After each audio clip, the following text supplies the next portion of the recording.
तो चलिए फ्रेंड्स, अब चलते हैं इसके आगे वाले क्वेश्चन पे। Question number 5। क्वेश्चन नंबर 5 में हमें क्या दिया है?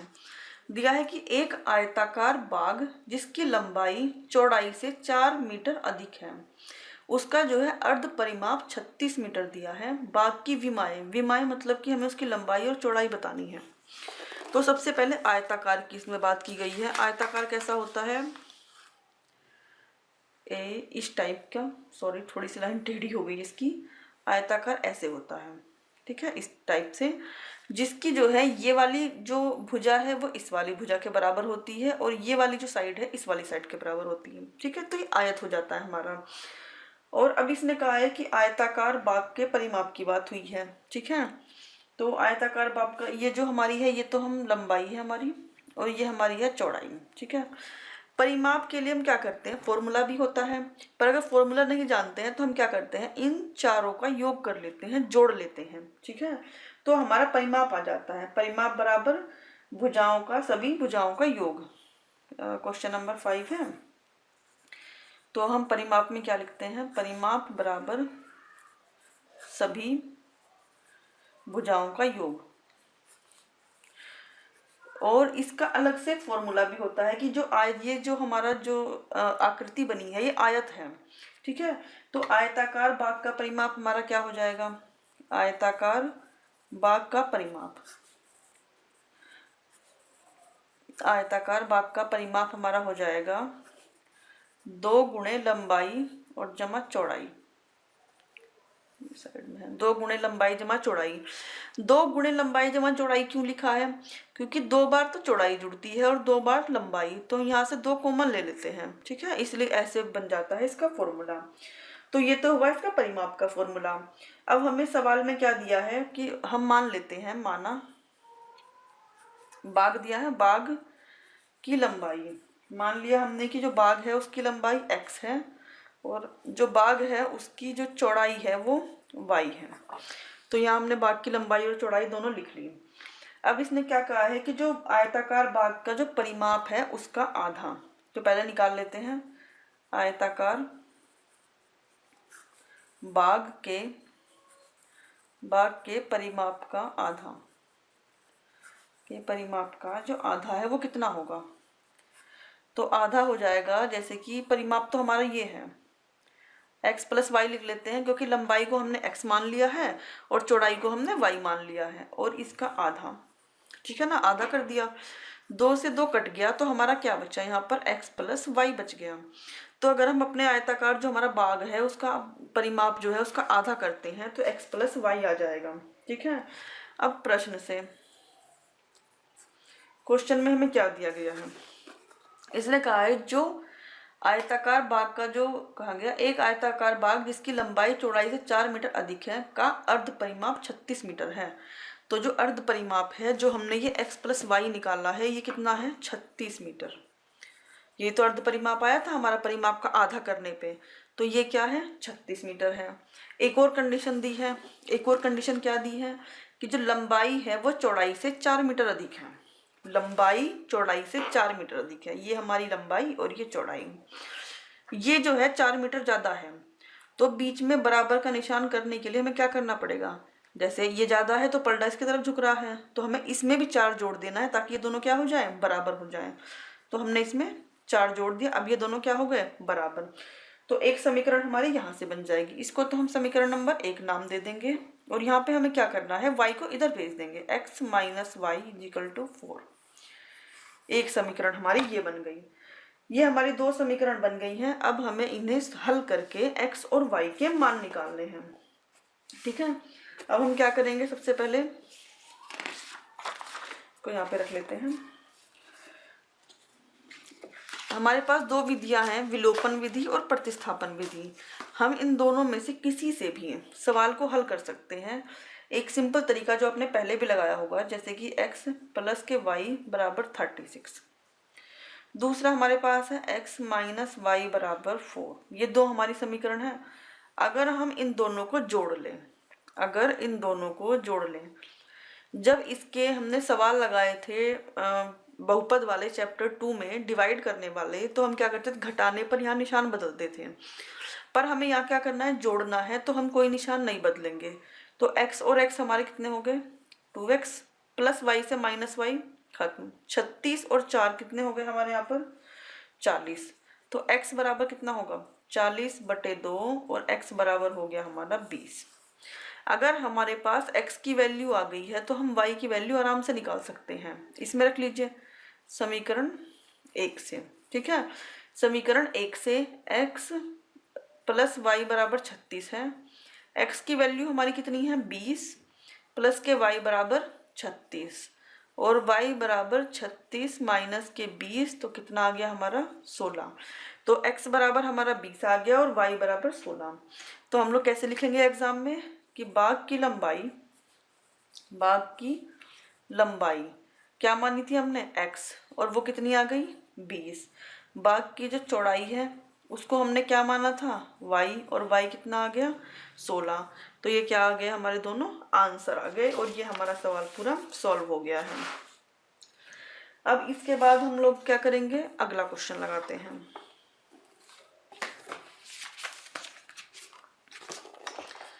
ये रहा इसका अगला क्वेश्चन।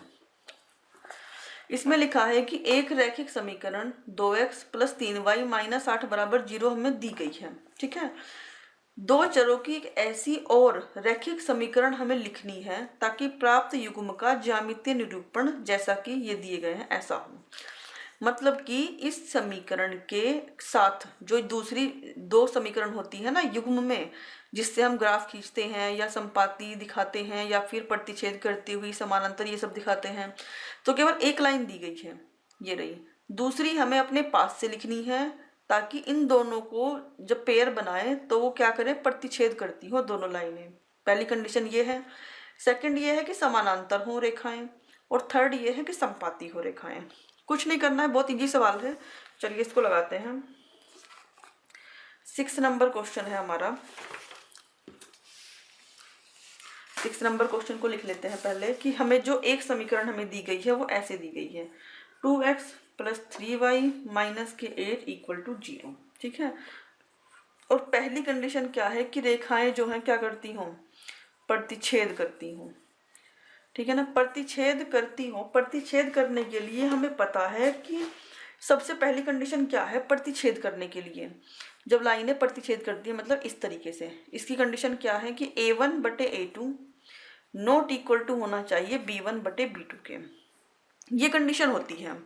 तो हमें कुछ नहीं करना है, हमें दूसरी लाइन ऐसी माननी है कि a1/a2 की वैल्यू मैच ना करे b1/b2 की वैल्यू से, ठीक है।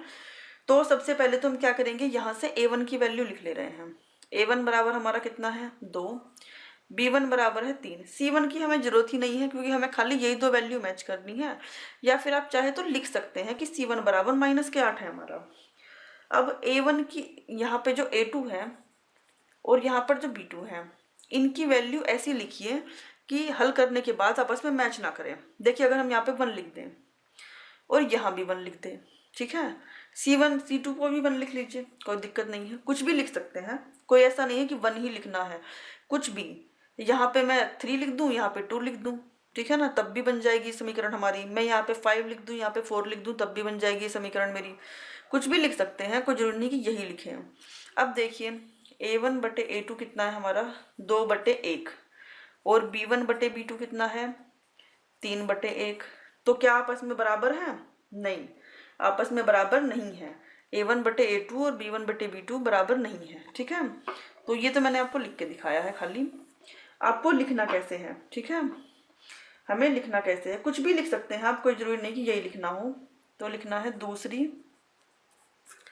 दूसरी रैखिक समीकरण,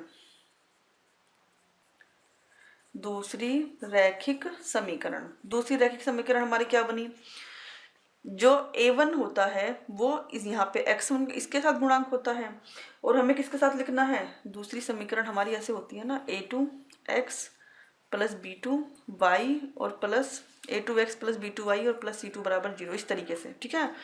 तो a2 का मान हमारा कितना है 1, तो 1x प्लस के 1 इंटू वाई और प्लस के 1 c की वैल्यू 1 है ही बराबर 0। जब 1 की x में मल्टीप्लाई करेंगे x plus Y plus 1 equal to 0, तो ये हमारी क्या है दूसरी समीकरण बन गई। बिल्कुल सिंपल। आप यहाँ पे कुछ और भी रख सकते हैं, यहाँ 3 रख लीजिए, यहाँ 2, बस इन दोनों की वैल्यू मैच नहीं करनी चाहिए, मतलब इस पूरे को जो सॉल्व करेंगे तब, ठीक है। अब इसका सेकंड पार्ट क्या है, सेकंड पार्ट ये दिया है क्वेश्चन में कि जो रेखाएं हैं वो समानांतर हो, ये दिया है कि समानांतर हो, ठीक है।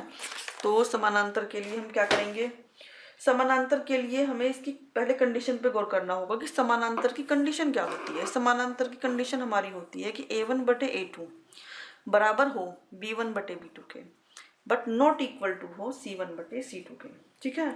तो हमें ऐसी वैल्यूज रखनी है कि a1 और a2 की वैल्यू जो है मैच कर जाए। जैसे कि हमारी समीकरण क्या थी, लिख ले पहले यहाँ पे, समांतर रेखाएं हों, ठीक है, समांतर रेखाएं हों।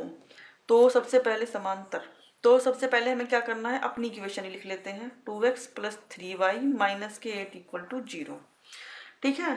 अब हम यहाँ से a1 लिख लेते हैं, a1 बराबर b1 बराबर और c1 बराबर, फिर a2 b2 और c2।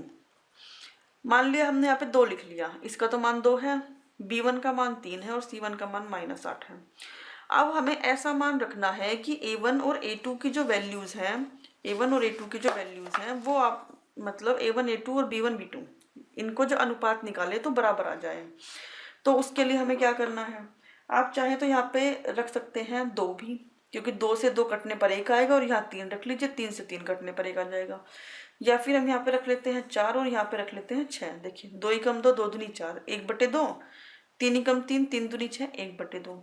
इन दोनों को तो हमें मैच करना ही नहीं है, तो यहाँ पे हम कुछ भी मान सकते हैं, यहाँ भी 4 ही मान लीजिए, क्योंकि ये तो मैच नहीं होने वाला अब। तो अब हम समीकरण को कैसे लिखेंगे, एक बार चेक कर लेते हैं इस वैल्यू से कि हमारा यही मान आ रहा है कि नहीं, ठीक है। हम लोग एक बार चेक कर लेते हैं कि a1/a2 कितना आ रहा है हमारा, यहाँ से रखने पर 2/4, 2/4, और b1/b2 हमारा कितना आ रहा है 3/6, और c1/c2 हमारा है -8/4। काट के देखिए, 2 ही कम 2, 2 दूनी 4, 1/2, 3 ही कम 3, 3 दूनी 6, 1/2, और ये 4 दूनी 8, -2। तो क्या हुआ हमारा, a1/a2 बराबर b1/b2, a1/a2 तो आ रहा है बराबर b1/b2 के, पर नॉट इक्वल टू आ रहा है c1/c2 के। तो क्या हुआ, इसका मतलब कि जो हमने ये मान लिए हैं ये बिल्कुल सही लिए हैं। तो अब समीकरण हम क्या लिखेंगे, a2x प्लस के b2y और प्लस के c2 बराबर 0, ये समीकरण लिखनी है हमें। तो a2 का मान हमारा कितना था, 4, 6 और यहाँ पे 4 था, तो इसे क्या लिख लेंगे, 4x प्लस के 6y और c2 का मान है प्लस के 4 बराबर 0। तो ये क्या हो गया, ये हमारी समीकरण बन गई, ठीक है, ये हमारी सेकंड समीकरण आ गई है। अब इसकी एक इसका थर्ड क्वेश्चन और दिया है और थर्ड कंडीशन और दी है साथ में, कि जब जो रेखाएं हैं, कहाँ गया सवाल, यहाँ पे, कि जो रेखाएं हैं वो समपाती रेखाएं हों, ठीक है, समपाती हों। तो सबसे पहले हमें देखना है कि समपाती की कंडीशन क्या है, या फिर जो 2 लाइनें हैं वो समपाती कब होंगी। थर्ड नंबर में क्या लिखा है कि समपाती हों, समपाती रेखाएं हों, ठीक है। तो समपाती की क्या कंडीशन है, समपाती कंडीशन है कि a1/a2 बराबर b1/b2, a1/a2 बराबर हमारा आ जाए b1/b2 और बराबर हमारा आ जाए c1/c2 के। ये हमारी समपाती की कंडीशन है। तो अब हम क्या करेंगे समपाती रेखा के लिए, चलिए फिर से वही कंडीशन वो लिख लेते हैं। इक्वेशन हमारी 2x प्लस के 3y और माइनस के 8 = 0, ठीक है। अब हमें क्या करना है कि a1 की वैल्यू b1 और c1, a1 हमारा है 2, b1 है 3 और c1 हमारा -8। अब ऐसी वैल्यू रखते चलेंगे कि हमारे सारे मान जो है वो बराबर होते जाएं, ठीक है। c2 बिल्कुल आसान, फिर से पहले की तरह, अगर आप चाहें तो यहाँ पर 4 मान लीजिए और यहाँ फिर से 6 मान लीजिए। देखिए इससे 1/2 बनेगा, इससे भी 1/2 बनेगा। यहाँ पर ऐसी वैल्यू मानते हैं कि यहाँ भी 1/2 ही बने, जैसे कि माइनस के 16 मान लिया, 8 एकम 8, 8 दूनी 16, माइनस से माइनस खत्म हो गया हमारा। तो ये जो हमारी कंडीशन है वो क्या होगी, फॉलो करेगी। अब इससे हमारा क्या हो जाएगा, A1/A2 बराबर B1/B2 बराबर C1/C2 आ जाएगा। तो इसको रख के देख लेते हैं, यहाँ पे साइड में रख लेते हैं कि A1/A2 बराबर हमारा कितना है, 2/4, 2 एकम 2, 2 दूनी 4। फिर B1/B2 हमारा कितना है, 3/6, 3 एकम 3, 3 दूनी 6, ये भी 1/2। और C1/C2 हमारा कितना है, -8 बटे -16 मानना है, क्योंकि हम माइनस है और माइनस खत्म करना जरूरी है। तो ये भी 1/2। तो ये तीनों कंडीशन हमारी क्या आ गई, बराबर। इसका मतलब जो हमने मान लिए हैं वो बिल्कुल सही है। तो अब हम क्या करेंगे, A2x प्लस B2y और प्लस C2 बराबर 0, इसमें जो है इसमें मान रख लेंगे। तो A2 का मान कितना है, 4, B2 का मान है 6 और C2 है 16। तो ये हमारी क्या हुई, ये हमारी दूसरी समीकरण बन गई। तो ये जो हमारा है, ये क्वेश्चन नंबर था हमारा 6 नंबर। ये हमारे 6 तक क्वेश्चन जो है सारे कंप्लीट हो चुके हैं। अब लगाएंगे इसका क्वेश्चन नंबर 7। चलिए फ्रेंड्स, अब हम लोग शुरू करते हैं क्वेश्चन नंबर 7। क्वेश्चन नंबर 7 में क्या लिखा है कि समीकरणों x minus Y plus 1 is equal to 0 और 3x plus 2y minus 12 is equal to 0 का ग्राफ खींचिए। x अक्ष और इन रेखाओं से बने त्रिभुज के शीर्षों के निर्देशांक ज्ञात कीजिए और त्रिभुजाकार पटल को छायांकित भी करना है। ठीक है, छायांकित भी कीजिए। तो चलिए सबसे पहले हम लोग क्या करते हैं, अपनी दोनों इक्वेशंस लिख लेते हैं। अब की बार हमें सीधे पता है कि हमें इन दोनों इक्वेशन से क्या करना है, ग्राफ खींचना है। x माइनस के वाई प्लस 1 इजिकल टू 0 दिया है और 3x प्लस के 2y और माइनस के 12 इजिकल टू 0 दिया है। ठीक है, सबसे पहले हम क्या करेंगे, जब हमें सीधे पता है कि हमें ग्राफ खींचना है तो हम इसे ऐसे लिख लेंगे, माइनस के 1, इस वाली इक्वेशन को हम लिख लेंगे 3x प्लस के 2y और इजिकल टू 12। ठीक है, ये हमने अपनी इक्वेशन को थोड़ा सा सॉल्व कर लिया। अब उसके बाद हम क्या करेंगे कि हम x की वैल्यू लेंगे और y की वैल्यू निकालेंगे। ठीक है, x की वैल्यू लेंगे और y की वैल्यू निकालेंगे। ऐसे बना लेते हैं चार्ट, x की वैल्यू के लिए और y की वैल्यू के लिए। तो सबसे पहले हम लोग क्या करते हैं कि x की कोई वैल्यू रख के y की वैल्यू निकालते हैं। मान लिया हमने x की वैल्यू 0 रख ली, तो हमने क्या किया, यहाँ पे x की वैल्यू क्या रखी, 0, minus K y is equal to कितना हो गया, माइनस के 1। तो ये क्या बचा हमारा, यहाँ minus K y is equal to minus K 1। ठीक है, इतना हो गया। अब माइनस से माइनस कट गया और y इजिकल टू हमारा क्या आ गया, 1।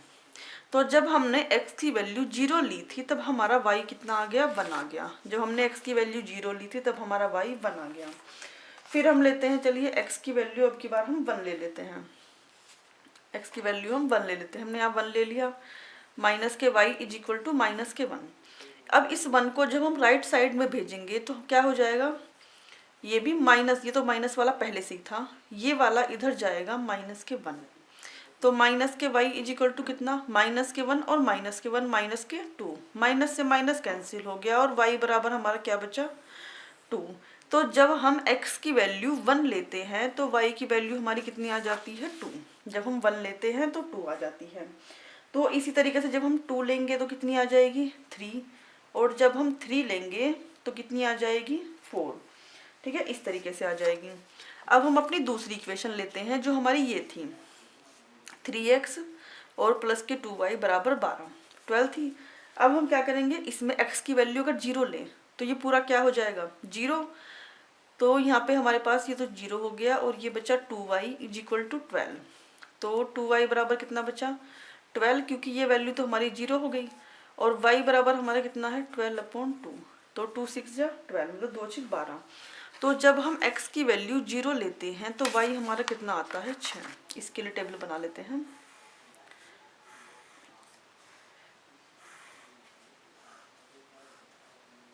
जब हम x है, ये y है, जब x की वैल्यू 0 लेते हैं तो y का मान हमारा 6 आ जाता है। अब चलिए अगली वैल्यू लेते हैं x की। अगली वैल्यू हम क्या लें x के लिए, अगली वैल्यू हमें ऐसी लेनी है कि जब हम उसे यहाँ से घटाएं तो जो संख्या आती है वो 2 से कट जाए। ठीक है, तो हमें क्या करना है, जैसे हमारा सवाल ये था 3x + 2y = 12 था, तो हमें क्या करना है, यहाँ पर 2 ले लेते हैं। 3 × 2, x का मान कितना 2 और प्लस के 2y = 12, 3 दूनी 6 प्लस के 2y = 12। अब 6 को इधर भेज के घटा लेंगे, 2y = 12 माइनस के 6 = 6 बच गया, और y = 6/2 और 2 × 6, ठीक है। तो कितना आ गया 3। जब हम x की वैल्यू 2 लेते हैं तो y की वैल्यू कितनी आ गई 3। जब हम x की वैल्यू 2 लेते हैं तो y की वैल्यू 3 आ गई। इसी तरह यहाँ पर 3 की कमी हो रही है और यहाँ पर कितने 2 की बढ़ोतरी, तो जब हम 4 लिखेंगे तो 3 की और कमी 0 आ जाएगा। तो इस तरीके से हमें वैल्यूज लेनी है, ठीक है। अब की बार तो मैंने वैल्यू रख के दिखा भी दी, लास्ट क्वेश्चन था। तो चलिए अब इसका क्या करना है, हमें ग्राफ खींचना है, और ग्राफ खींचने के बाद x एक्सिस से जो लगा हुआ भाग है, क्या कहा गया है इसमें, ग्राफ खींचने के बाद हमें x एक्सिस और इन रेखाओं से बने त्रिभुज के शीर्षों के निर्देशांक ज्ञात करने हैं, ठीक है। तो ग्राफ खींचने के लिए पॉइंट्स हमें मिल गए हैं, और मैंने ग्राफ खींचने के लिए ग्राफ पेपर के ऊपर पहले से ही ये बना लिया है, ये पेपर, ठीक है।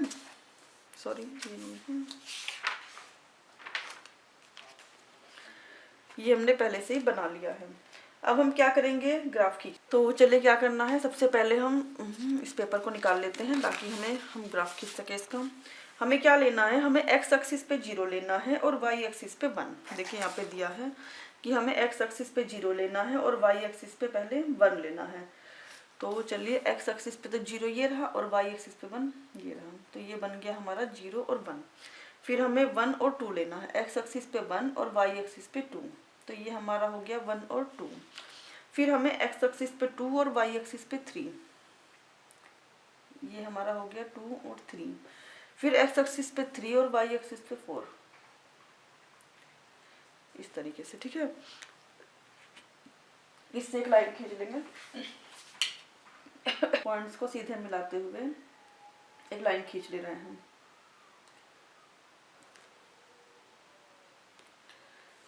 इस तरीके से, ठीक है। अब हमें क्या करना है, अब दूसरी जो हमारे इक्वेशन थी उसके पॉइंट्स, x एक्सिस पे 0 और y एक्सिस पे 6, x एक्सिस पे 0 y एक्सिस पे 6 हमारा यहाँ है 0 और 6, x एक्सिस पे 2 और y एक्सिस पे 3, 2 और y एक्सिस पे 3, तो ये वाला सेम कॉमन पॉइंट बन गया, इसको थोड़ा सा डार्क कर लेंगे। उसके बाद x एक्सिस पे 4 और y एक्सिस पे 0, x एक्सिस पे 4 और y एक्सिस पे हमारा क्या है 0, यहीं पे बन गया हमारा, ठीक है। तो हमें कौन कौन से पॉइंट मिलाने हैं अपने, ये 0 6, ये वाला और ये वाला। चलिए इसको मिला लेते हैं।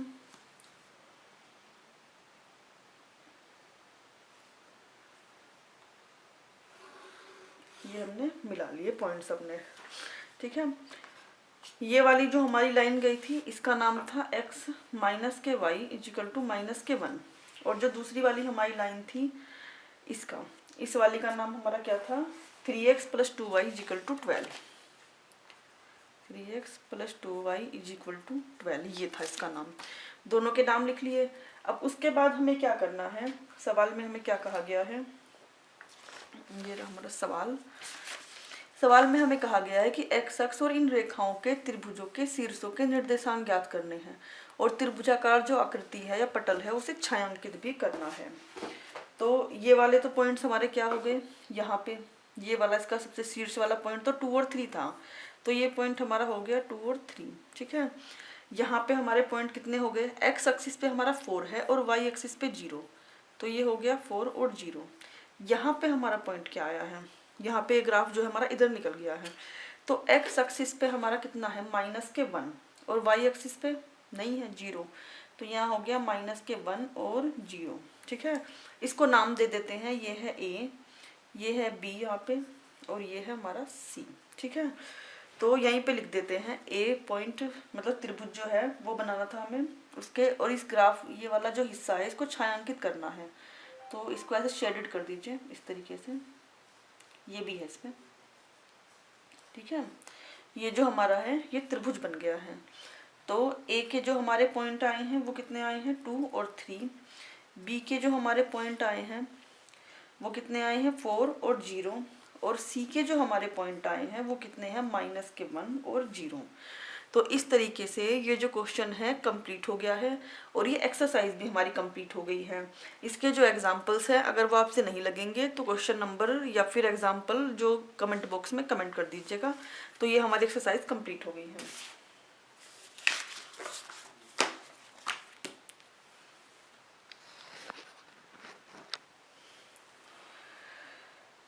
और रिकॉर्ड करो मोनू, रहने दो।